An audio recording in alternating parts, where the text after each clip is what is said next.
आह्वान में जो नहीं आया है वो झारखंड में कुछ नहीं कर सकता है। हम हुआ है यहाँ 10 तो आया है, लेकिन हमने 20 से बात किया है। 10 ना भाड़ नहीं फोड़ता। सूरज सिंह बेसरा राज निर्माता है, इसलिए उम्मीद कीजिए इस पे जिनको आना है स्वागत है, ढो के लाने वाला नहीं है।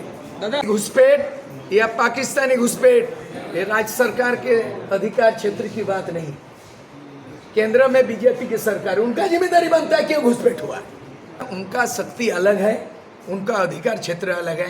हिंदुस्तान पाकिस्तान लड़ेगा या बॉर्डर सील करेगा या बॉर्डर को सुरक्षा करेगा, सुरक्षा राज्य सरकार का नहीं है। कोई बोला हिंदू मुस्लिम मुसलमान आ रहा कहाँ से, केंद्र की बात है। हम चौकीदारी पहरादारी करेंगे नहीं, हम भ्रष्टाचार को मिटाएंगे। 1855 में एक लड़की का अपहरण के चलते संताल विद्रोह हुआ, बुनियादी बात है। एक लड़की को उठाया पाकुड़ के कॉलेज में, छापामारी के नाम से उनको सोए हुए अवस्था में बच्चों को पिटा है। इस तरह पुलिस का पिटाई आपने रांची में करवाया है। लाठी डंडा की सरकार, निरंकुश सरकार, लाठी डंडा की सरकार, तानाशाही की सरकार, ये लोकतंत्र की हत्या करने की सरकार।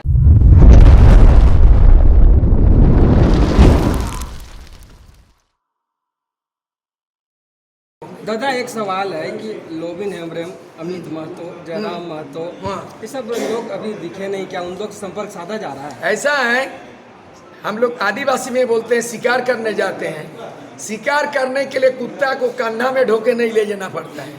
शिकारी के आगे आगे कुत्ता आगे आगे जाता है।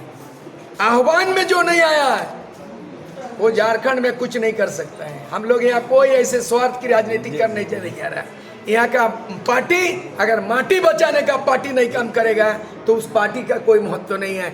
हम लोग किसी के लिए दरवाजा बंद नहीं किया, नाम नहीं लेना चाहता है इसलिए वो नहीं आया, ये गिला शिकवा नहीं है। अगर है तो आप सामने आइए। आज इतने 10 पार्टी आकर के दिल से दिल मिला है, विचार से विचार मिला है, और ये महासंगम है, विचारों का समन्वय है और लोगों का ये समागम है। ये समागम और समन्वय विचार का बहुत बड़ी उपलब्धि है कि हम सबको लेके चलने का ये आज ये घोषणा हुआ है। तो तीनों से बात हुई थी, मैसेज भेजा था? मैं नाम नहीं लेना चाहना, सबसे बात हुआ है। यहाँ 10 तो आया है, लेकिन हमने 20 से बात किया है, 10 नहीं आया है, तो 50% कामयाब हुआ है। लेकिन जिस तरह से बोल रहे हैं कि जो यहाँ नहीं आया झारखंड में कुछ नहीं कर सकता है, तो क्या जयराम महतो कुछ नहीं करेंगे झारखंड में? अकेले चाना भाड़ नहीं फोड़ता। सूरज सिंह बेसरा राज निर्माता है, कृष्णा माडी MLA बना है, MP भी बना है, ये पार्लियामेंट भी देखा है, आंदोलन को भी देखा है। सूरज सिंह बेसरा विधायक भी बना हो, त्याग भी लड़ाई भी, एक से एक इन लोगों का समाज में इन लोगों का करिश्मा है। डॉक्टर अम्बेडकर को लेकर के बहुजन समाज पार्टी, मायावती, AI,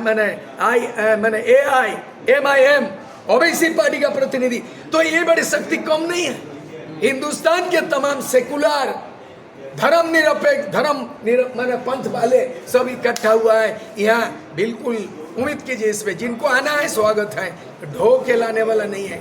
दादा लोबिन हेम्ब्रम आप ही के समय के आंदोलनकारी रहे हैं, वैसे में वो अभी नहीं आ पाए, कुछ कारण? मैं व्यक्तिगत किसी का कटाक्ष करना, आलोचना नहीं करना। हमने कहा नाम लिए बिना सबको स्वागत है। जो आएंगे मुख्य धारा में वो हमारा विचारधारा में बहेगा, और नहीं तो बस चल जाएगा कहीं का नहीं। अभी ये विधानसभा सत्र चल रहा है और मामला जो गरमाया हुआ है घुसपैठ को लेकर, ये कहा जा रहा है कि बांग्लादेशी घुसपैठ बीजेपी कर रही है। तो कांग्रेस जो विधायक है शिल्पी नेहा तिर्की ने बिहार यूपी का लोग जो है यहाँ पर आके घुसपैठ करके डेमोग्राफी बदलते हैं। ये दोनों पक्ष का कहना।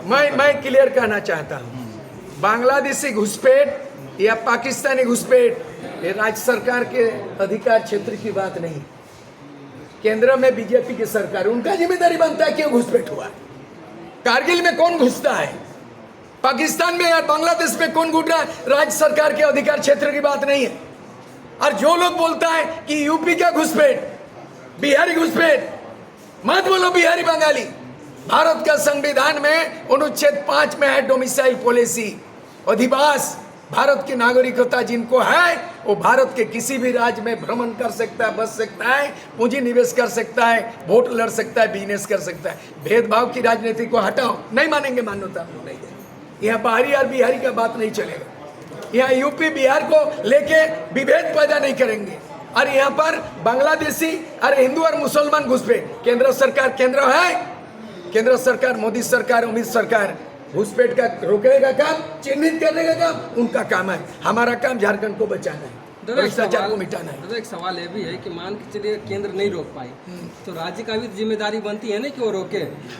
देखिए, राज्यों का अधिकार संविधान के भाग 7 में है, और जब तक भारत का संविधान का 7 क्लोज है, इसके दायरे से बियॉन्ड हमारा राजनीति नहीं हो सकता है। हम झारखंड की राजनीति करेंगे तो भारत का संविधान का भाग 7 में जो राज्य सरकार को अधिकार संविधान दिया है, मैं यही बात कर सकता हूँ, बहुत कुछ इससे नहीं। केंद्र सरकार का उनका शक्ति अलग है, उनका अधिकार क्षेत्र अलग है। हिंदुस्तान पाकिस्तान लड़ेगा या बॉर्डर सील करेगा या बॉर्डर को सुरक्षा करेगा, सुरक्षा राज्य सरकार का नहीं है।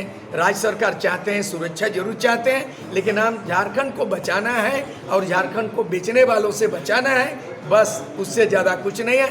हम किसी एक घुसपैठ, कोई बोलता बाहरी बिहारी, ये गलत बात, कोई बोला हिंदू मुस्लिम मुसलमान आ रहा कहाँ से, केंद्र की बात है। हम चौकीदारी पहरादारी करेंगे नहीं, हम भ्रष्टाचार को मिटाएंगे और झारखंड को बचाएंगे और विकल्प सरकार देंगे 2024।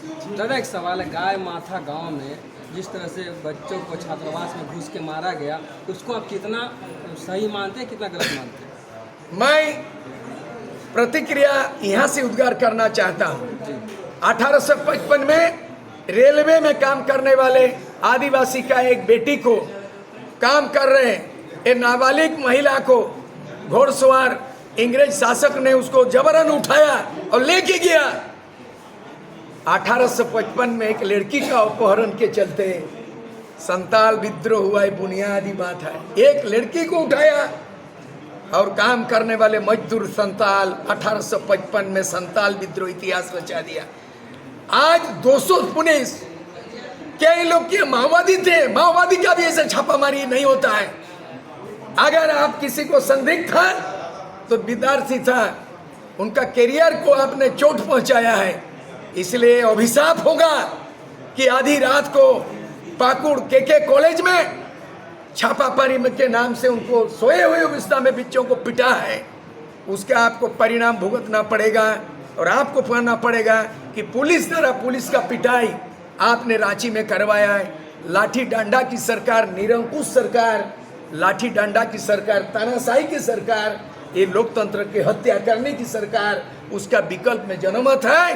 हम लोग निंदा करते हैं। रघुवर दास की सरकार आंगनबाड़ी सेविका को 40,000 महिलाओं के साथ दुर्व्यवहार किया और 80,000 पारा टीचर पे लाठी चलाया। उसका दुष्परिणाम हुआ कि उन्होंने 5 साल कार्यकाल पूरा करने के बाद कोराम पूरा नहीं कर पाया, खुद हार गए रघुवर दास, सरकार चली गई। इस बार वही दुर्गति हेमंत सोरेन की सरकार की होने जा रही है। बस इतना ही बोलेंगे। दादा एक सवाल हो रहा है कि आज की बात है कि पंचायत सचिवालय स्वयं सेवक संघ जो है उनको जब कैबिनेट चंपई सोरेन की थी, उनकी मांगों को पूरा किया गया और चंपई सोरेन की सरकार गई, हेमंत सोरेन बैठे, उसके बाद फिर दोबारा उनकी चीज़ों को स्थगित कर दिया गया। क्या कहेंगे दोहरी नीति? ये सरकार में ही दोहरी नीति है। सरकार ने तय किया था स्थानीय नीति 1932, सरकार ने तय किया विधानसभा में आरक्षण नीति 77%। भारत का संविधान में प्रावधान है, सुप्रीम कोर्ट का गाइडलाइन है कि 50% से ST SC OBC नौकरी नहीं दे सकते हैं। नरेंद्र मोदी ने संविधान का 124वां संशोधन करके सवर्ण जाति सामान्य जाति को 10% बढ़ा दिया है। यानी कुल मिला के सेंट्रल में और स्टेट में 60% से नहीं, किस आधार पर लोक लुभावन के लिए 77% किया। जबकि बिहार का आरक्षण पॉलिसी नीतीश कुमार का है, पटना हाईकोर्ट ने 65% को रद्द कर दिया एक सिरे से, और अब 77% बैठे हुए लोगों को ठगा रहे। इसीलिए हम लोग कैसे हम लोग का आरक्षण नीति बनेगा, लागू नहीं किया। आरक्षण नीति भी तैयार करेंगे, स्थानीय नीति भी तैयार करेंगे, नियोजन नीति भी तैयार करेंगे, CNT एक्ट भी लागू करेंगे, जल जंगल जमीन भी बचाएंगे और पेशा कानून भी लागू करेंगे। इस तरह की सरकार हमारी बनेगी। धन्यवाद। कुछ बचा फिर अलग